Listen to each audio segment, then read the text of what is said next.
To install Flix Vision on Firestick, start by downloading the Downloader app on your device. Begin by accessing the search menu and typing in the URL bar. Enter the link and click the Go button. Next, select the Download App Now button to initiate the download process. Once the download is complete, select the Install button and wait for the installation to finish. After installation, tap on Done, which will take you back to the Downloader app. From there, select the Delete button and confirm the action by selecting Delete again. Return to the home screen.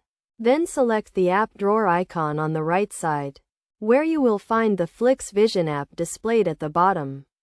For easier access, you can move the app tile to the top by selecting Move from the menu. With these steps, you should now have Flix Vision installed on your Firestick.